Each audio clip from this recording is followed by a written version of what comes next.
बाबा की वाणियां जैसे जैसे हम बढ़ रहे हैं आगे, वाणियां और पावरफुल और शक्तिशाली, और एक एक स्टेप हम आगे बढ़ रहे हैं। पुरुषार्थ की स्पीड भी उसी अनुसार हमें तीव्र करनी होगी, जिस अनुसार बाबा के महावाक्य चल रहे हैं। अव्यक्त बनाने का पुरुषार्थ इन वाणियों में है कि कैसे हम बाप समान बने, कैसे बाबा ने अपने आप को इतना पावरफुल बना लिया, इतना अपने आप को कंप्लीट किया। इन जो सारे वाणियां देखते हैं ब्रह्मा बाबा के जो अंतिम पुरुषार्थ था, उसी के ऊपर, उसी से रिलेटेड कैसे हम अपने आप को संपूर्णता की ओर ले जाएं, किन चीजों का ध्यान रखें, विधि क्या होगी, युक्तियां क्या होगी अपने संकल्पों को कंट्रोल करने की, व्यक्त से कैसे अव्यक्त हो जाएं, बाबा हमें रोज बता रहे हैं। रोज ड्रिल्स भी हैं जो पहले बाबा आते ही प्रश्न करते हैं। वो सारे क्या है प्रश्न? वो एक ड्रिल है बाबा की, कि जो बच्चों को फटाफट से व्यक्त से अव्यक्त कर दें। कभी बाबा कहते हैं बोलते हुए भी ऐसी स्थिति हो कि अव्यक्त स्थिति, बोलना भी क्या हो, अव्यक्त हो जाए। सुन रहे हो, सुनना भी कैसा हो, अव्यक्त हो। तो आज बाबा कहते हैं 25 जून 1970 के महावाक्य, बाबा ने कहा व्यक्त और अव्यक्त वतन की भाषा में अंतर। व्यक्त मतलब ही क्या है कि हम अपने आप को एक्सप्रेस कर रहे हैं, वाणी से एक्सप्रेस कर रहे हैं। तो बाबा कहते हैं व्यक्त का बोलना, देखना, सुनना, और अव्यक्त वतन की जो भाषा है, भाषा मतलब वहां आवाज नहीं, आवाज से परे की दुनिया है, लेकिन भाषा बाबा किस चीज को कह रहे हैं कि एक मैसेज है, कम्युनिकेशन है आत्मा और परमात्मा के साथ।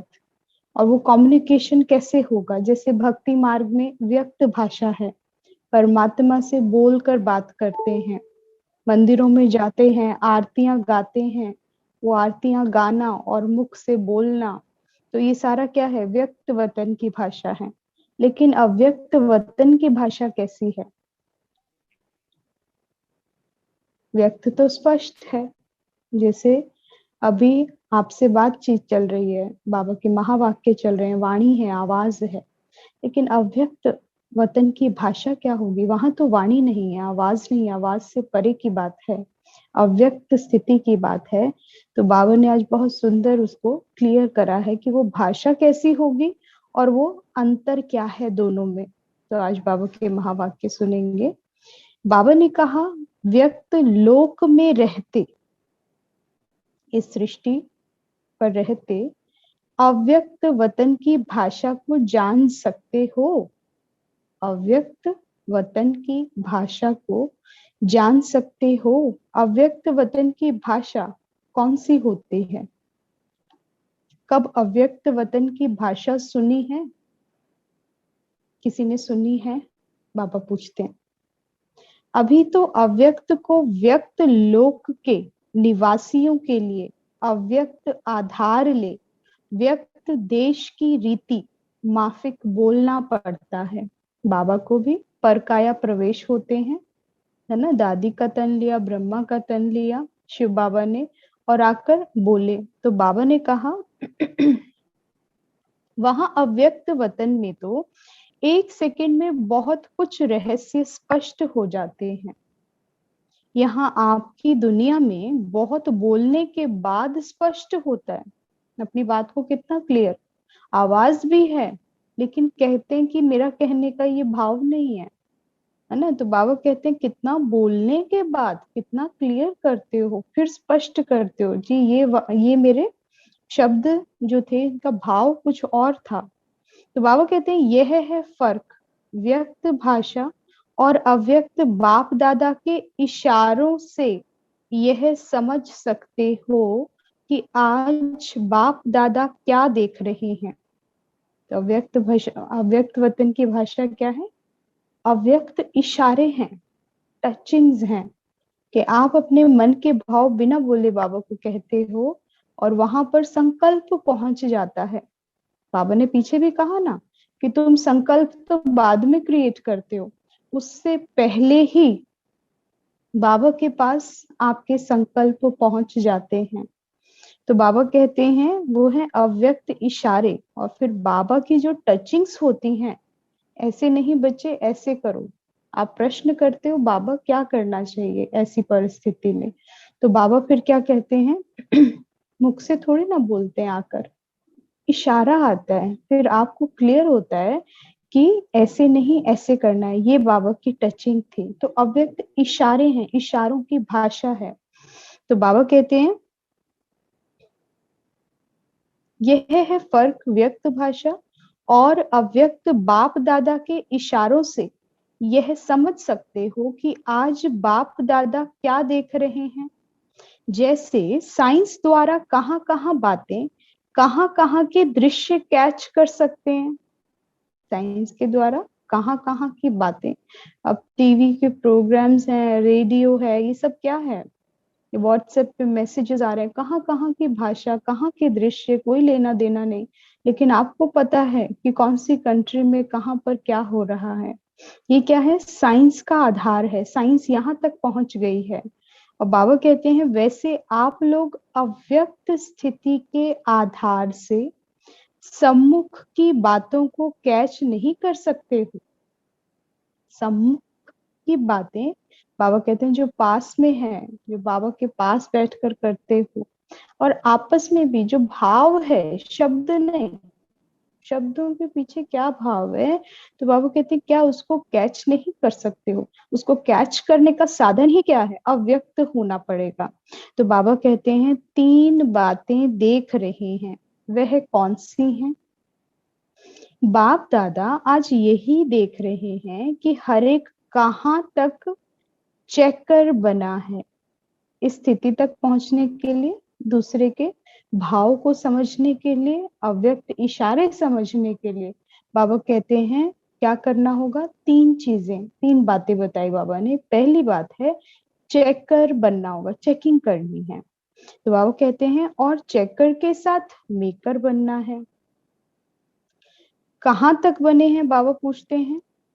चेकर, चेकिंग तो कर ली, लेकिन फिर उसको जो चेक किया है अब उसको मेकअप करना है, कि कोई कमी कमजोरी चेक करी है कि ये मुझ में कमी है, ये कमजोरी है, ये अव्यक्त होने के लायक नहीं है, तो इसको मुझे इम्प्रूव करना है। तो फिर बाबा क्या कहते हैं, फिर मेकर बनना है। मेकर मतलब जो कमी है अब उसको ज्ञान से उठाओ, श्रीमत से उठाओ, उसको मान लो और उसका अभ्यास में जुट जाओ।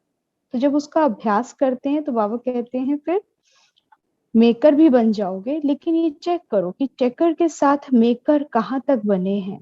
जितना जो चेकर होगा उतना मेकर भी बन सकता है। इस समय आप लॉ मेकर भी हो, इस समय लॉ मेकर भी हो। क्यों?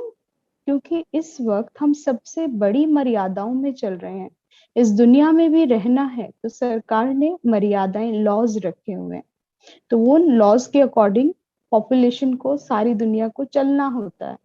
ऐसे ही हम बच्चे इस दुनिया के लॉज को तो फॉलो करते ही हैं, लेकिन उनसे भी बड़े किस चीज को फॉलो करते हैं, कौन से रूल्स रेगुलेशन, कौन से लॉज, जो ईश्वरीय संविधान है, जो परमात्मा का बनाई हुई ईश्वरीय मर्यादाएं हैं, हम उनको भी फॉलो करते हैं।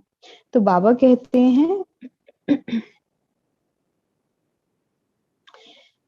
जितना जो चेकर उतना मेकर, और आप लॉ मेकर भी हो और न्यू वर्ल्ड मेकर भी हो।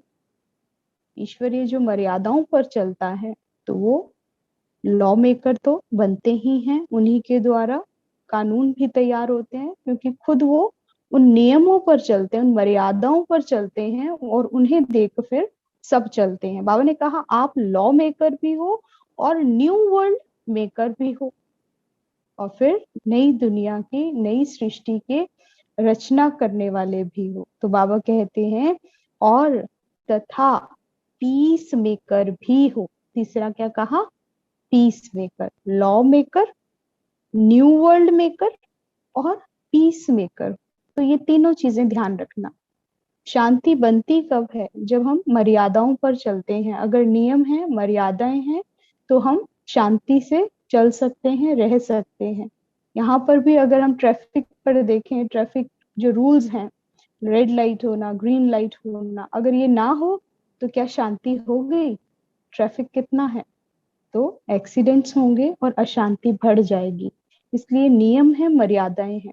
यहाँ बाबा के ईश्वरीय नियम मर्यादाएं हैं, तो बाबा कहते हैं तुम उनको फॉलो करते हो, फिर लॉ मेकर भी बनते हो, और फिर तुम्हारा एक एक संकल्प, पिछले महावाक्यों में बाबा ने क्या कहा था लॉ मेकर पर, कि जो तुम संकल्प करते हो वो सारे नई दुनिया के लिए लॉज तैयार हो रहे हैं।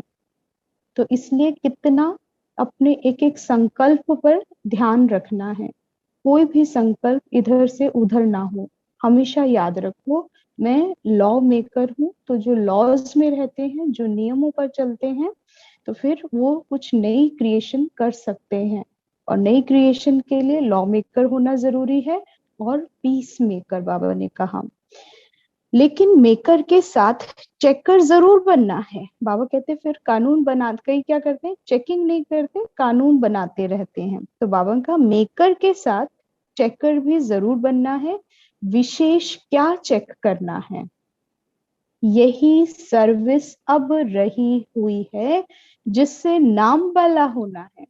वह चेकर्स क्या चेक करते हैं? अब दुनिया में कोई कंस्ट्रक्शन चलती है, कोई नई चीज तैयार होती है, तो वहां पर भी बीच में गवर्नमेंट के ऑफिसर्स आते हैं, जो चेकिंग के लिए आते हैं, ऑडिटिंग के लिए आते हैं, कि कार्य राइट तरीके से चल रहा है या नहीं चल रहा। केवल बनाना बनाना नहीं, क्रिएशन क्रिएशन नहीं होता है, लेकिन साथ में क्रिएशन में चेकिंग भी होती है, ताकि जो बना रहे हैं उसमें कोई एरर ना हो, कोई त्रुटि ना हो। तो बाबा कहते हैं वो चेकर्स क्या चेक करते हैं? वो चेक करने आते हैं कि एडल्ट्रेशन और करप्शन, एडल्ट्रेशन कोई मिलावट तो नहीं है, और कोई करप्शन कोई भ्रष्टाचार काम तो नहीं है, कुछ गलत तो नहीं कर रहे हैं, कुछ विपरीत तो नहीं कर रहे हैं। तो बाबा कहते हैं तो यही सर्विस अब रही हुई है। करप्शन, हमारे लिए करप्शन शब्द क्या है? विकार, 5 विकारों के बाबा कहते हैं इसकी चेकिंग करो। अगर करप्शन है, विकार है, और एडल्ट्रेशन करने वाले जो हैं, उन्हों के पास एलमाइटी गवर्नमेंट का चेकर बनकर जाओ। और बाबा यहाँ पर क्या कह रहे हैं कि तुम तो इतने ज्यादा प्योर हो कि तुम्हें तो इन आत्माओं के पास भी जाना है, जो वो चेकिंग करने आते हैं। किस चीज की? करप्शन और एडल्ट्रेशन की। तो बाबा ने कहा लेकिन तुम्हें भी जाना है उनके पास, एलमाइटी गवर्नमेंट बन के जाना है। और जाते भी हैं हमारे भाई बहन गवर्नमेंट ऑफिसर्स के पास, उनको मैसेज भी देकर आते हैं।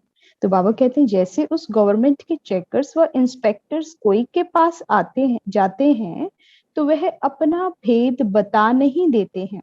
इस रीति से पांडव गवर्नमेंट के अथॉरिटी से चेकर्स बनकर जाओ, है ना। गुप्त वेश में जाते हैं, वो अपनी ड्रेस में नहीं जाते, गुप्त वेश में जाएंगे, ताकि किसी को भेद ना पता चले सत्यता का, ये चेकिंग के लिए आए हैं। नहीं तो फिर वो क्या है, सही चीजें रख देंगे, गलत हटा देंगे। तो बाबा ने कहा ऐसे ही तुम पांडव गवर्नमेंट की अथॉरिटी से जाओ, चेकर्स बनकर जाओ, जो वह देखने से ही अपनी करप्शन एडल्ट्रेशन से घबराएंगे और फिर सिर झुकाएंगे। उन्होंने तो एक जॉब बना दिया एडल्ट्रेशन और करप्शन को चेक करने का। लेकिन बाबा के बच्चे इतने, एडल्ट्रेशन किस चीज की है? विकारों की होती है ना, उसी से एडल्ट्रेशन, उसी से हम करप्टेड हो जाते हैं, उसी से भ्रष्टाचार।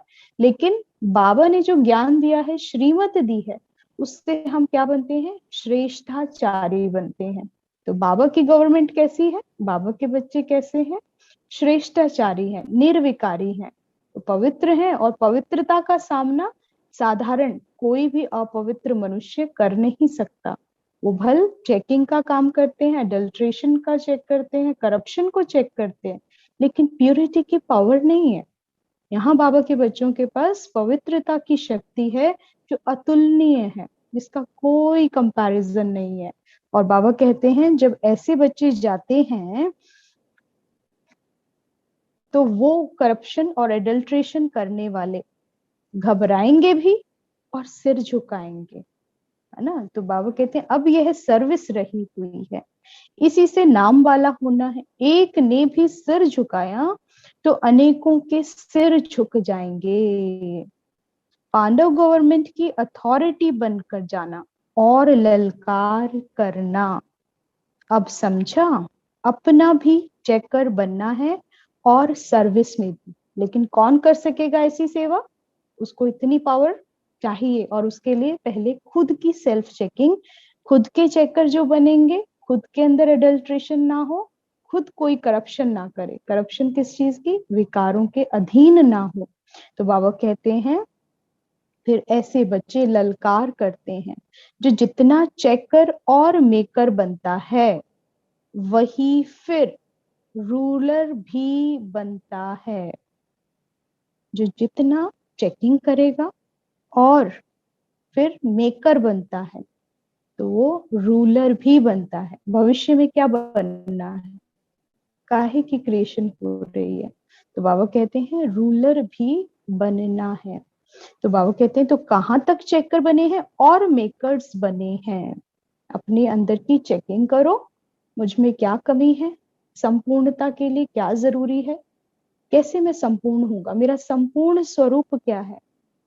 जो बाबा ने टाइटल्स दिए हैं, बातें बताई हैं, दिव्य आत्मा की निशानियां बताई हैं, मैं उसमें कहाँ तक पहुंचा हूँ, कितना परसेंट उसमें और मुझ में बाकी है ना। अलंकार बताया ना, निराकारी, निर्विकारी, निरअहंकारी, अलंकारी, परोपकारी।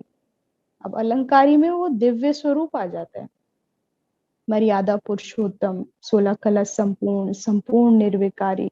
तो ये चेकिंग करो और हर गुण और हर शक्ति, 16 कला में हर कला की चेकिंग करो कि जब भी कोई कर्म करते हैं वो इतना परफेक्ट होना चाहिए जैसे चंद्रमा अपने पूर्ण स्वरूप में आता है, यानी कंप्लीट परफेक्ट स्टेज होती है। तो हर कर्म की जब मेरे अंदर परफेक्ट स्टेज आने लगेगी, हर मेरा दृष्टि, मेरी वृत्ति, मेरी कृति और जो भी रिजल्ट है हर कर्म की वो परफेक्ट होगी, तो बाबा कहते हैं फिर संपूर्ण कहलाओगे। तो ये चेकिंग करनी है, और जहां कमी है उसके मेकर बनना है, मेकअप करना है। अब मेकअप किस चीज का है? कौन सा श्रृंगार करना है? जो चीज की कमी है अब उस चीज की डिमांड हो, उसके ऊपर पुरुषार्थ हो, उतना वाणी को पढ़ो, उतना योग अभ्यास करो। सोल कॉन्शियस का अभ्यास ज्यादा से ज्यादा आपको संपूर्णता की ओर ले जाता है। तो बाबा कहते हैं मेकर्स बनो। जब ये दोनों चीजें बैलेंस्ड होंगी, चेकिंग राइट होगी, मेकअप राइट होगा, तो रूलर्स बन जाएंगे। यह बातें एक एक की देख रहे हैं, 3 बातें आ गई। कौन सी 3 बातें बाबा ने कहा? चेकर, मेकर और रूलर। तो बाबा ने कहा यह 3 बातें बाबा देख रहे हैं। जब अपने को इन तीनों रूपों में स्थित करेंगे, चेकर, मेकर, रूलर में स्थित करके देखो अपने आप को, तो बाबा कहते हैं तो फिर छोटी छोटी बातों में समय नहीं जाएगा। हमारा समय व्यर्थ चला जाता है, कितना कीमती है संगम का समय, और समय नष्ट होने लगता है। कब होता है? जब हम चेकिंग नहीं करते, जब हम मेकर नहीं बनते। और बाबा कहते हैं जब रूल किस पे करना है? कि जो ये कर्म इंद्रियां, जो मन बुद्धि इधर उधर भागते हैं, मन का रूल करना है। स्वराज्य अधिकारी, स्वमान क्या है उसका? स्वराज्य अधिकारी आत्मा हूं। और उसको राइट ट्रैक पर, मन को राइट ट्रैक पर कौन सा अभ्यास करना है, कैसे करना है, उन चीजों की विस्मृति, और स्मृति किसकी? जो भगवान की श्रीमत है उसका स्मृति स्वरूप बनना है। तो बाबा कहते हैं फिर छोटी छोटी बातों में समय नहीं जाएगा, उसने क्या कहा, किसने क्या कहा, इसी में हमारी जिंदगी चली जाती है। लेकिन इग्नोर, बाबा कहते हैं इन सब बातों को भूलो, जिसका जो संस्कार है वो तो वो करेगा ही, उसको करने दो। लेकिन तुम्हें क्या करना है? तुम्हें भगवान की मर्यादाओं पर चलना है, उसके आदेश निर्देश का पालन करना है। वो क्या कहता है बस उसको सुनो, उस पर चलते रहो। उसमें कितना भी विघ्न आए, लेकिन उस विघ्न को हटाने का पुरुषार्थ है, प्रयास है, अपने आप को संपूर्ण और शक्तिशाली। विघ्न को हटा कौन पाएगा? जो महावीर है, जो हनुमान है, यानी शक्ति का स्वरूप है हनुमान। तो ऐसे, और अंगद के समान बाबा कहते हैं दृढ़ता से चलना है। जैसे अंगद ने पैर रख दिया राम के नाम का तो उसको कोई मूव नहीं कर पाया। तो ऐसे ही जब हमने राम का नाम यानी परमात्मा को सुनने लग गए और उसकी बातें हम धारण कर रहे हैं, तो कोई भी विघ्न आए, कोई भी कुछ कहे, उसकी श्रीमत के विरुद्ध कुछ भी कहे, हमने पीछे नहीं हटना। क्योंकि आदेश किसका हम सुन रहे हैं, कौन सर्वोच्च है, कौन सबसे बड़ी शक्ति है, और कौन किस लिए आया है, और कौन सा समय चल रहा है, हमेशा ये स्मृति में रहे। बाकी किसी के शब्दों का मोल है, अड़ोसी पड़ोसी किसी ने, रिश्तेदार नातों ने कुछ भी कह दिया आपको, छोटा मोटा, क्या हम इतने बड़े हैं कि उनके शब्दों का मोल है, कि उन्होंने कह दिया और हमारी कुछ भी इज्जत घट गई।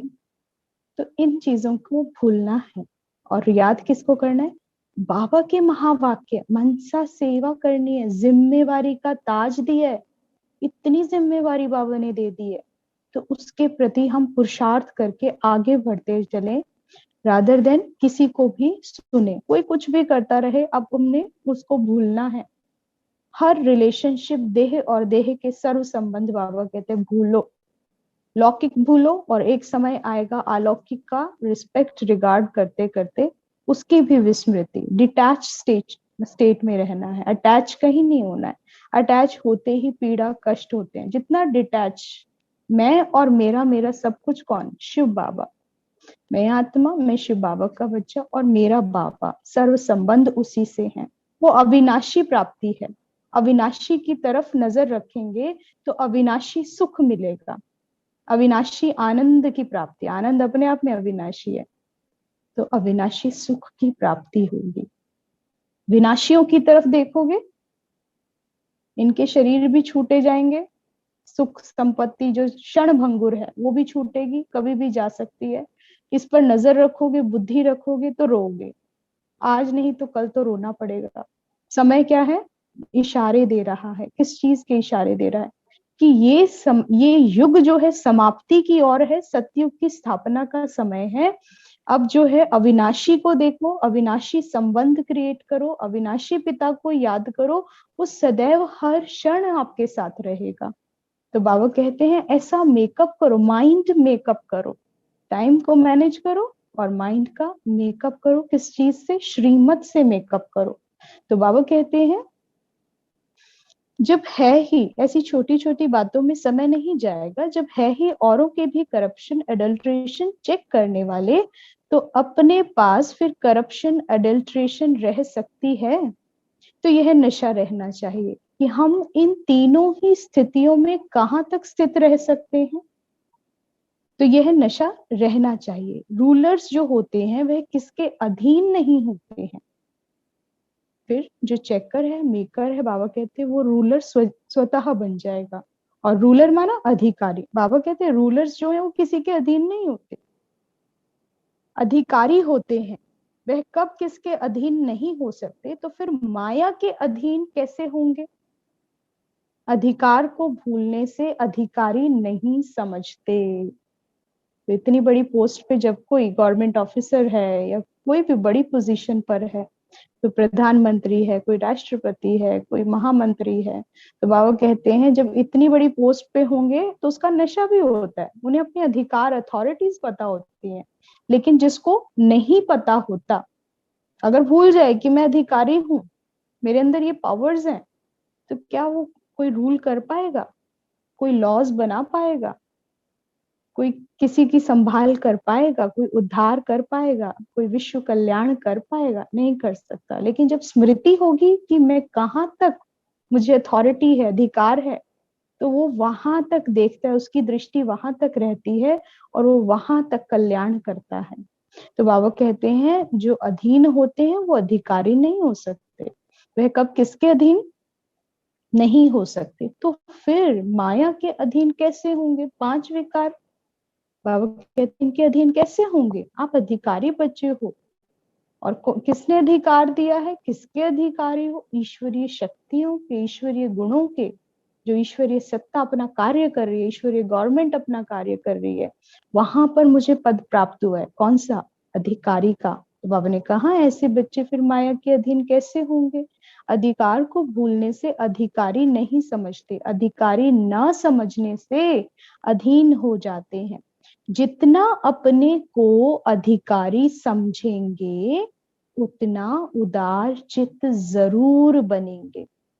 फिर जितना अधिकारी, बाबा कहते हैं, उतना उदार चित्त जरूर बनेंगे। क्योंकि जो बड़ी पोस्ट पे होगा काफी, उसका जो रूलिंग का स्थान है, जो उसकी अथॉरिटीज उसको मिली है, वो काफी बड़ी होती है। फिर उसमें उदारता भी सहज जाती है। लेकिन जिसमें उदारता नहीं होगी, जिस राजा के अंदर उदार चित्त नहीं होगा, तो उसे कोई पसंद भी नहीं करता और वो जल्दी गद्दी से हट जाएगा। अब मोदी को ही देख लो, कितने सालों से चल रहा है, क्योंकि उसको पॉपुलेशन, मेजॉरिटी पसंद करते हैं। मेजॉरिटी पसंद करते हैं क्योंकि वो उसकी निरहंकारिता है, नम्र चित्त है, तो उदार चित्त होंगे। तो बाबा ने कहा अधिकारी जितना उतना उदार चित्त होगा। जितना जो उदार चित्त बनता है वह फिर उदाहरण स्वरूप बनता है अनेकों के लिए। उदार चित्त बनने के लिए अधिकारी बनना पड़े ना। अब्दुल कलाम का भी एग्जाम्पल देखो, आज शरीर छोड़ दिया है उन्होंने, लेकिन उदाहरण है सारे मानव कल्याण के लिए। कितनी ऊंची उनकी स्थिति और कितनी ऊंचा पद प्राप्त हुआ, कितनी ऊंची वृत्ति थी, कितने उदार चित्त थे। तो ऐसी आत्माएं फिर उदाहरण मूर्त बनती हैं, और जो उदाहरण मूर्त बनती हैं, बाबा कहते हैं, फिर वो अनेकों का उद्धार के निमित्त बनती है। उदारचित बनने के लिए अधिकारी बनना पड़े। उदार भी कौन होगा? जिसके पास कोई चीज होगी तभी तो उदार बनेंगे ना। जब कुछ होगा ही नहीं तो उदार कैसे? तो बाबा कहते हैं उदार चित्त बनना है तो पहले अधिकारी, अथॉरिटीज, और अथॉरिटीज का मतलब क्या? पावरफुल होना जरूरी है। पावर्स आपके हाथ में होनी चाहिए। पावर्स होंगी तो उदार चित्त बनेंगे। अधिकारी का अर्थ ही है कि अधिकार सदैव याद रहे। और हमारा पहला क्या है? स्वराज्य अधिकारी। जितना हम इन कर्मेंद्रियों को, अपने मन को ऊपर हम अधिकार रखते हैं, इसको अपने अधीन रखते हैं, इतने स्वराज्य अधिकारी बनते हैं, तो विश्व की सत्ता ऐसी आत्माओं के हाथ में सहज आती है। जैसे ब्रह्मा बाबा, कितना उन्होंने स्वराज्य अधिकारी का पुरुषार्थ किया। मन बुद्धि की रोज बैठक लगाते थे, अपने मन को मंत्री, बुद्धि को मंत्री समझकर पूछते थे आज सारे दिन में क्या क्या किया। इतनी कमांड थी बाबा की, डेली का बाबा चेकिंग करते थे। हेमंत तू आज बता, तू कहाँ गया है? बुद्धि से पूछा फिर तूने क्या निर्णय लिया जब इसने ये डिसीजन सोचा, इसने ये संकल्प उठाया माया के अधीन, तो तूने क्या किया? तो ऐसे रोज बैठक लगाते थे, अपने मन बुद्धि की डायरी लिखते थे और उस पर एक कंक्लूजन पर पहुंचते थे परिवर्तन के। और परिवर्तन करते करते नंबर 1 सोल गई, संपूर्ण हुए। समय से पहले जो आत्मा संपूर्ण हुई, जो कृष्ण का पद प्राप्त करेगी, ऐसी अधिकारी आत्मा हमारे ब्रह्मा बाबा रहे। तो बाबा ने कहा कि ऐसे जैसे बाप दादा उदाहरण रूप बने, वैसे आप सभी भी अनेकों के लिए उदाहरण रूप बनेंगे। उदारचित रहने वाला उदाहरण भी बनता और अनेकों का सहज ही उद्धार भी कर सकता है। समझा? जब कोई में माया प्रवेश करती है तो पहले किस रूप में माया आती है? बाबा पूछते हैं। हर एक ने अपना विचार सुनाया। पहले माया भिन्न भिन्न रूप में, आज बाबा ने जो माया का रूप बताया है वो छठे विकार से बताया है। बाबा ने कहा पहले आलस्य ही लाती है। आज बाबा काम क्रोध की बात नहीं कर रहे हैं। आज छठा विकार बाबा कह रहे हैं जो इन सबको ले आता है, वो है कौन सा? सुस्ती, आलस्य। तो बाबा कहते हैं आलस्य ही लाती है। देह अभिमान में भी पहला रूप आलस्य का धारण करती है। उस समय श्रीमत लेकर वेरीफाई कराने का आलस्य करते हैं। फिर देह अभिमान बढ़ता जाता है और सभी बातों में भिन्न भिन्न रूप से पहले आलस्य रूप आता है। आलस्य, सुस्ती तथा उदासी ईश्वरीय संबंध से दूर कर देती है। साकार संबंध से व बुद्धि के संबंध से व सहयोग लेने के संबंध से दूर कर देती है। साकार संबंध से, बुद्धि के संबंध से और सहयोग लेने के संबंध से दूर कर देती है। इस सुस्ती आने के बाद फिर विकराल रूप क्या होता है? देह अहंकार में प्रत्यक्ष रूप में आ जाते हैं। पहले छठे विकार से शुरू होते हैं। कौन सा? आलस्य। तो बाबा ने कहा, ज्ञानी तू आत्मा वत्सों में लास्ट नंबर अर्थात सुस्ती के रूप से शुरू होती है। सुस्ती में फिर कैसे संकल्प उठेंगे? किस किस को सुस्ती आती है? आलस्य किस किस को आता है? अमृत वेला किसको आता है? नुमा शाम के टाइम किसको आता है? मुरली के टाइम, मुरली सुनने के टाइम आलस्य किसको आता है? साकार वाणी आती है ना 7 बजे, उस टाइम किसको आलस्य आता है? तो बाबा कहते हैं जब वो संकल्प याद करो, कैसे संकल्प उठते हैं उस टाइम पर? वर्तमान इसी रूप से माया की प्रवेशता होती है। क्योंकि वो कैसे संकल्प होते हैं? कर लेंगे, बाद में कर लूंगा, थोड़ी देर बाद करता हूँ, गे गे लगता है उसके पीछे, है ना? और फिर वो होता नहीं है, वो डिले होता चला जाता है। क्योंकि जो ढीले हो जाते हैं उनका सब डिले हो जाता है। तो बाबा कहते हैं सुस्ती में फिर कैसे संकल्प उठेंगे? वर्तमान इसी रूप से माया की प्रवेशता होती है। धीरे धीरे धीरे बाबा कहते हैं माया संपूर्ण अपना राज्य स्थापित कर लेती है। इस पर बहुत ध्यान देना है। क्या कह रहे हैं? अटेंशन प्लीज, बाबा कह रहे हैं इस पर बहुत ध्यान देना है। किस पर बहुत ध्यान देना है? आलस्य के जो संकल्प हैं, कर लेंगे, है ना, जो गे गे लगता है हर शब्द के पीछे, उसकी बाबा कहते हैं डीप चेकिंग करो। ये जो संकल्प उठते हैं और ये जो शब्द हम बोलते हैं, इसी से सारा साइकिल तैयार हो जाता है। उसी से पता चलता है योगी का जीवन कैसा है। तो बाबा कहते हैं इस पर बहुत ध्यान देना है। इस छठे रूप में आलस्य में माया भिन्न भिन्न प्रकार से आने की कोशिश करती है। सुस्ती के भी भिन्न भिन्न रूप होते हैं। अब सुस्ती कहाँ से और कैसे आती है बाबा बताते हैं। कहते हैं शारीरिक, मानसिक सुस्ती और शारीरिक। शरीर की सुस्ती कब आती है? जब ओवर डूइंग हो जाती है। या तो मन को ज्यादा थका देते हो या शरीर से ज्यादा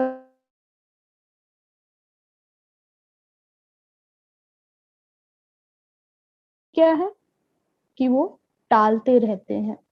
आज नहीं कल कर लेंगे, इतना कॉन्फिडेंस होता है कि कल तो जैसे कर ही लेंगे। आज किया नहीं है लेकिन कल जरूर कर लेंगे। और फिर कल तो कभी आता ही नहीं ना, क्योंकि कल तो कल ही होता है। फिर जब कल आएगा तो फिर कल आ जाएगा।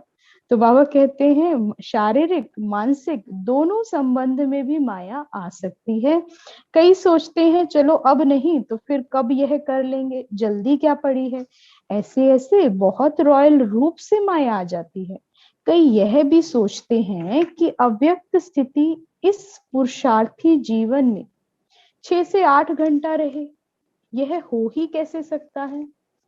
बाबा ने कहा ना 8 घंटे के पुरुषार्थ, 8 घंटे का योग अभ्यास, 8 घंटा कम से कम अव्यक्त स्थिति हो। 24 में से 8 घंटा क्या बड़ी बात है? बात बड़ी नहीं है, लेकिन टाइम नहीं मैनेज कर पाते हैं राइट वे में, क्योंकि हमें पता ही नहीं, वैल्यू नहीं पता है। जिस दिन वैल्यू, जिस दिन कदर हो जाएगी वो अंत में होगा जरूर। क्योंकि अंत में केवल सबको अव्यक्त स्थिति के पुरुषार्थ के पीछे भागना होगा, क्योंकि कोई ऑप्शन ही नहीं होगी। जैसे पहले क्या कहते थे, ज्ञान सुनो। कोरोना काल में किसी ने, सबने ज्ञान सुना जो कभी नहीं सुनते थे। वो आत्माएं कनेक्टेड हुई। जो सारे जिंदगी जिनको हम मैसेज देते थे, संदेश देते थे, वो कभी कनेक्ट नहीं हुए, क्योंकि ऑप्शन नहीं था। घर से बाहर निकलना बैन था, तो भी घर में रह के क्या करेंगे। तभी ज्ञान अच्छा लगता था, है ना। फिर सारे के सारे 60-60 70-70 आत्माएं ज्ञान सुनती थी। तो समय पुरुषार्थ करा लेगा, बाबा के महावाक्य हैं। आप करो या ना करो, क्योंकि हर आत्मा को संपूर्ण करके ले जाना बाबा का काम। बाबा ने कहा है बाय हुक या क्रुक, या तो प्यार से, जैसे माता पिता करते हैं कि प्यार से पहले बुलाते हैं बच्चों चलो खेल पूरा हुआ, अंधेरा हो रहा है, अब घर चलो। तो जो अच्छे बच्चे हैं, जो सुपुत्र हैं सुपुत्रियां हैं, वो पीछे पीछे चल देंगे। लेकिन जो चंचल वृत्ति होती है वो एक चांस करते रहते हैं और देर कर देते हैं, फिर अंततः पिता को क्या करना पड़ता है, कान पकड़ के खींच कर लेकर जाना पड़ता है। तो समय पुरुषार्थ करा लेगा। तो वो घोर अंधकार, वो रात्रि भी आ रही है जब 5 विकार अभी भी विकराल रूप में है, लेकिन जब वो बिल्कुल अति विकराल रूप में आ जाएंगे तो वो समय होगा जब ईश्वर को सच्चे दिल से बस उसे ही याद करना होगा। बुद्धि कहीं जाएगी नहीं, फिर बहाना भी नहीं होगा कि उससे बात कर लूं, उसकी चिंता करनी है, क्योंकि समय अपने आप कह रहा है या तो याद करो, नहीं तो याद करवा दूंगा। तो बाबा कहते हैं 6 से 8 घंटा रहे, यह हो ही कैसे सकता है, यह तो अंत में होना है। भगवान कह रहा है यह तो अंत में होना है, अभी नहीं कर रहे हो, अब भी सिखा रहा हूं कैसे करना है, लेकिन बाद में समय सिखाएगा, भगवान नहीं सिखाएगा। भगवान का सिखाने का समय अभी है, फिर कौन सिखाएगा, समय। 8 घंटा नहीं, फिर तो 12 12 निरंतर 24 घंटा याद बैठेगी। यह होना है, भगवान कह रहा है। यह भी सुस्ती का रॉयल रूप है। फिर करूंगा, सोचूंगा, देखूंगा, यह सब सुस्ती है। भगवान क्या कह रहे हैं, ये सब सुस्ती है, बहाने हैं, कर लूंगा, यानी तुम करना चाहते ही नहीं हो। अब इसके चेकर बनो, अपने शब्दों के चेकर। अगर गा गा गे गे ऐसे शब्द आ रहे हैं तो वह कहते हैं सुस्ती है। स्पष्ट कह रहा है, कोई को भी रॉयल रूप में माया पीछे हटाती तो नहीं है। प्रवृत्ति की पालना तो करना ही है। बाबा कह रहे हैं घर की जो जिम्मेवारी है घर गृहस्थ की, उससे बाबा मना नहीं कर रहे, बाबा कह रहे हैं वो करनी है, लेकिन प्रवृत्ति में रहते वैराग्य वृत्ति में रहना है। वैराग्य मतलब उनसे अटैचमेंट नहीं, बुद्धि का योग भगवान के साथ होगा। हाथ पैर जो भी कर्मेंद्रियां हैं, ये शरीर कर्म उन सभी आत्माओं के लिए कर रहा है। आप ऑफिस भी जा रहे हैं, आप कमा भी रहे हैं, आप भोजन भी कर रहे हैं, आप सो भी रहे हैं, बच्चों की पालना भी कर रहे हैं, लेकिन निरंतर बुद्धि भगवान से कनेक्टेड है, बाबा की याद में कि मुझे जिम्मेवारी का ताज मिला है, ये आत्माएं जो मुझे मिली हैं इनकी जिम्मेवारी मुझे मिली है और बाबा करा रहा है। जब ऐसा भाव होगा, इसे कहेंगे वैराग्य वृत्ति। प्रवृत्ति में वैराग्य वृत्ति में रहना है, यह भूल जाता है। आधी बात याद रहती है, प्रवृत्ति याद रहेगी, या फिर जिसको वैराग्य याद रहेगा वो घर बार छोड़ देगा। तो बाबा कहते हैं आधी बात याद रहती है, आधी बात छोड़ देते हैं। बहुत सूक्ष्म संकल्पों के रूप में पहले सुस्ती प्रवेश करती है, इसके बाद फिर यह आलस्य बड़ा विकराल रूप धारण करता है। हम सोच भी नहीं सकते कि जो हम आलस्य के संकल्प कर रहे हैं, ये संकल्प हमें किस नतीजे पर लेकर जाएंगे, इस कर्म, इस संकल्प के कर्म की गति क्या होगी। बाबा कह रहे हैं बड़ा विकराल रूप धारण करती है। अगर उसी समय ही उनको निकाल दें तो ज्यादा सामना ना करना पड़े, अगर तुरंत वो कर्म ही कर दें तो सामना नहीं करना पड़ेगा। तो अब यह चेक करना है कि तीव्र पुरुषार्थी बनने में, वह हाई जंप देने में किस रूप में माया सुस्त बनाती है। तीव्र पुरुषार्थ, तीव्र पुरुषार्थ क्या है, जो चीजें हमें मेकअप करनी है। और दूसरा हाई जंप, बाबा को याद करना है, इतनी ऊंची स्थिति पर बैठना है, ऊंचे स्वमान में स्थित होना है। जैसे कल कहा था बाबा ने, साक्षात मूर्त और साक्षात्कार मूर्त, ये क्या है, एकदम से हाई जंप लगाना। तो बाबा कहते हैं इसमें भी माया सुस्त बना देती है। माया का जो बाहरी रूप है उनको तो चेक करते हो, लेकिन इस रूप को चेक करना है। कई यह भी सोचते हैं कि फिक्स सीट्स ही कम है, तो औरों को आगे पुरुषार्थ में देख अपनी बुद्धि में सोच लेते हैं कि इतना आगे हम जा नहीं सकेंगे, इतना ही ठीक है, यह भी सुस्ती का रूप है। तो इन सभी बातों में अपने को चेंज कर लेना है, तब ही लॉ मेकर्स व पीस मेकर्स बन सकेंगे। क्या कह रहे हैं बाबा कि दूसरे दादियां चली गई, ये इतने पहले से लगे हुए हैं, हमारा क्या होगा। बाबा कहते हैं ये संकल्प लॉ मेकर्स के नहीं है, तो इन संकल्पों से भी क्या है, सुस्ती आ जाएगी कि हमें तो कोई प्राप्ति ही नहीं। पहले संकल्प क्या हो गया कि दूसरे पद प्राप्त कर लेंगे, हमें नहीं मिलेगा। इसका मतलब क्या हुआ? इसका मतलब ये हुआ कि हमें कोई प्राप्ति नहीं होने वाली है। जो पोजीशन थी, जो पावर्स थी, जो स्टेज थी, वो सब बढ़ चुकी है, कुछ रह ही नहीं गया। ये क्या है? सुस्ती। अब आराम से बैठे रहो, पुरुषार्थ का समय ही नहीं है। तो बाबा कहते हैं इन्हें चेंज करो, तब ही लॉ मेकर्स व पीस मेकर्स और लॉ मेकर्स बिजी रहते हैं अपने कार्य में, जो संविधान लिखते हैं, संविधान बनाते हैं और जो उसका ध्यान रखते हैं, पालन करते हैं, वो निरंतर अपनी सीट पर होते हैं। कौन है ऐसे लॉ मेकर्स? क्या कर रहे हैं लॉ मेकर्स? निरंतर कार्य कर रहे हैं। जितने भी अथॉरिटीज हैं, सारी की सारी ड्यूटी दे रही है, दिन में रात में वो क्या है, लगे हुए हैं। वो कभी ये नहीं सोचते हमें क्या मिलना है क्या नहीं मिलना। उन्हें पता है हम लॉ मेकर्स हैं और हमें ध्यान रखना है, शांति की स्थापना होगी। फौज में भी लोग क्या है, आर्मी में बॉर्डर पे दिन रात जागते हैं, ध्यान रखा हुआ है, किसी की एंट्री नहीं होने देते। हम चैन से सोते हैं। उनको सुस्ती आ जाए तो क्या शांति की स्थापना होगी? हम शांति से सो जाएंगे? हम सदा के लिए सो जाएंगे।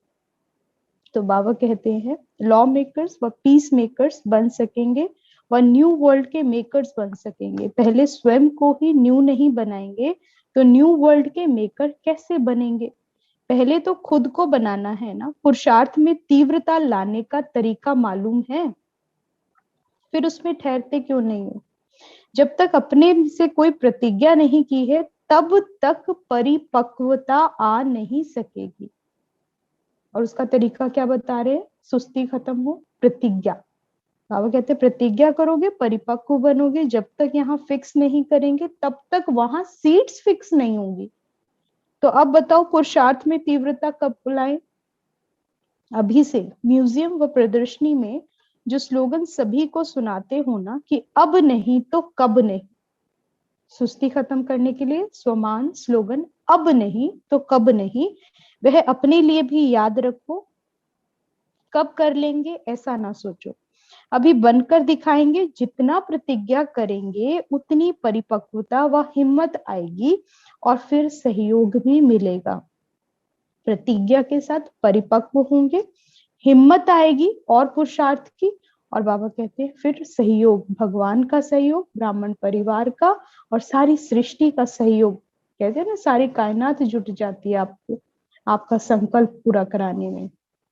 तो सबका सहयोग मिलता है। आप पुराने हो इसलिए आपको सामने रख समझा रही हैं। दादियां बैठी थी, सामने कौन रखा जाता है? जो स्नेही होता है। स्नेहियों को कहने में कभी संकोच नहीं आता है। एक एक ऐसे स्नेही हैं, सभी सोचते हैं बाबा बड़ा आवाज क्यों नहीं करते हैं, लेकिन बहुत समय के संस्कार से अव्यक्त रूप से व्यक्त में आते हैं तो आवाज से बोलना जैसे अच्छा नहीं लगता है। आप लोगों को भी धीरे धीरे आवाज से परे इशारों पर कारोबार चलाने हैं, अव्यक्त इशारे करने हैं। संकल्प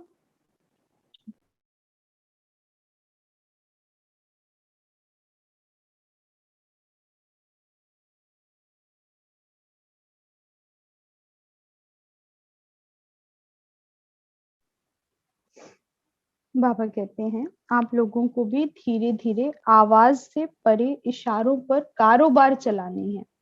यह प्रैक्टिस करनी है, समझा? बाप दादा बुद्धि की ड्रिल कराने आते हैं, जिससे परखने की और दूरांदेशी बनने की क्वालिफिकेशन इमर्ज रूप में आ जाए। क्योंकि आगे चल करके ऐसी सर्विस होगी जिसमें दूरांदेशी बुद्धि और निर्णय शक्ति बहुत चाहिए। बाबा ने कहा ये प्रैक्टिस बहुत जरूरी है, इससे परखने की शक्ति आती है। परखने की शक्ति होगी तो निर्णय बुद्धि अच्छा लेगी, राइट डिसीजन होगा। और दूसरा बाबा ने कहा दूरांदेशी, दूर से आप कैच कर लोगे क्या होने वाला है। तो बाबा कहते हैं यह ड्रिल करा रहे हैं, फिर पावरफुल हो जाएगी। ड्रिल से शरीर भी बलवान होता है। जो हम बाबा हमें एक्सरसाइज बताता है, रूहानी जो माइंड की एक्सरसाइज है, मन की ड्रिल बाबा कराता है, बाबा कहते हैं इसका पूरा असर शरीर पर भी होता है, शरीर भी बलवान होता है। तो यह बुद्धि की ड्रिल से बुद्धि शक्तिशाली होगी। जितनी जितनी अपनी सीट फिक्स करेंगे, समय भी फिक्स करेंगे, तो अपना प्रवृत्ति का कार्य भी फिक्स कर सकेंगे। जितना जितना सीट फिक्स करेंगे, स्वमान की सीट। मैं मास्टर सर्वशक्तिवान कहती हूँ, मैं मास्टर प्यार का सागर, मैं मास्टर सुख का सागर। कोई भी स्वमान की सीट फिक्स करो, यहाँ पर बाबा कहता है। तो बाबा कहते हैं समय भी फिक्स करेंगे, कितनी देर के लिए करना है। तो जो कर रहे हो उसका पूरा इम्पैक्ट आपके कार्य पर आएगा, उसकी रिजल्ट क्या होगी। बाबा कहते हैं प्रवृत्ति के कार्य भी फिर फिक्स हो जाएंगे। प्रोग्राम फिक्स तो प्रोग्रेस भी फिक्स।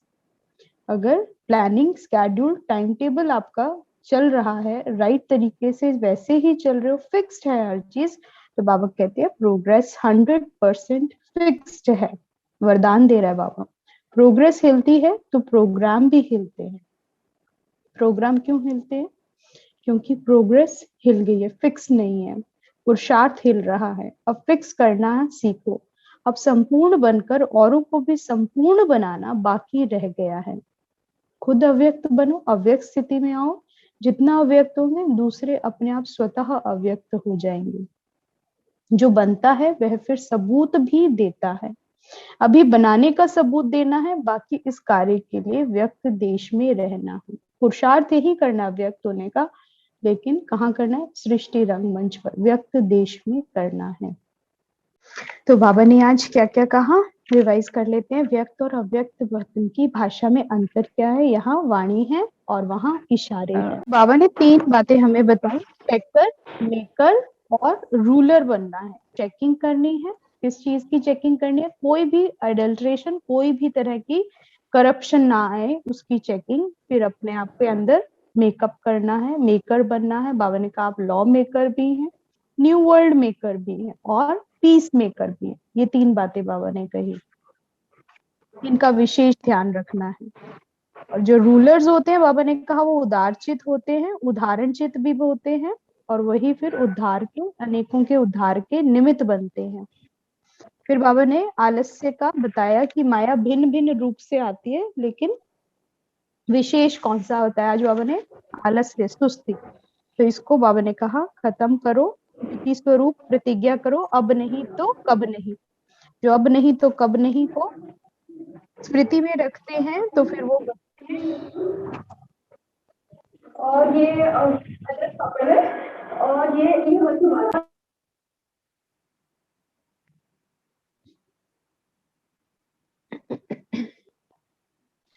तो आज का होमवर्क, बाबा ने कहा अव्यक्त स्थिति की प्रैक्टिस कहाँ तक हुई है ये चेक करो। अव्यक्त स्थिति, कानों का, मुख का, आंखों का विशेष अव्यक्त होना, इनका कम से कम यूज, जितना जरूरत है कार्य के लिए उतना यूज। चेकर और मेकर कहाँ तक बने हो, इन्हीं के ऊपर चेकिंग करो। मन की ऊपर चेकिंग करो, थॉट्स कहाँ जा रहे हैं, ये थॉट्स किससे रिलेटेड है, श्रीमत के अकॉर्डिंग थॉट्स हैं या किसी और चीज से, विकारों के अधीन है, रावण के राज्य के हैं या राम के राज्य के हैं। Checking and makeup with Shrimad.